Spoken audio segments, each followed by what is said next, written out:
Second. 35 years ago, we watched in horror as the Space Shuttle Challenger exploded. And at Kennedy Space Center this morning, a moment of silence to remember the 7 crew members lost when a critical O-ring seal failed. Many prefer to remember those aboard Challenger rather than the disaster itself, including teachers and school districts who continue to draw inspiration. Jason Miles has more.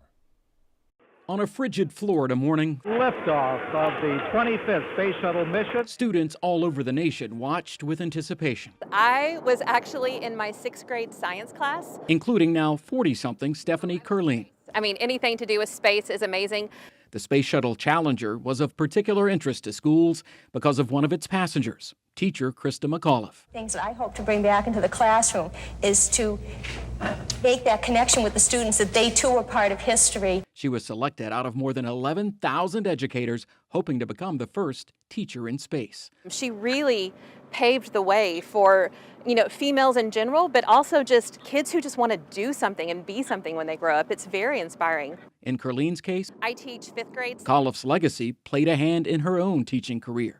She currently leads the science department at Alvin ISD's Pomona Elementary School. Christa McAuliffe also inspired a number of school names across the nation, including this one in Fort Bend ISD.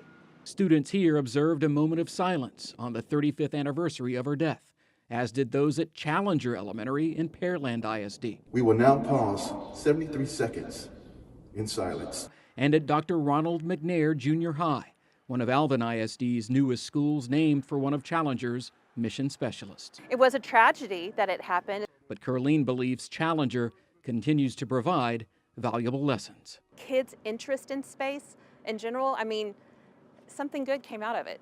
Jason Miles, KHOU 11 News. David Paul, I remember vividly a scene that happened 35 years ago.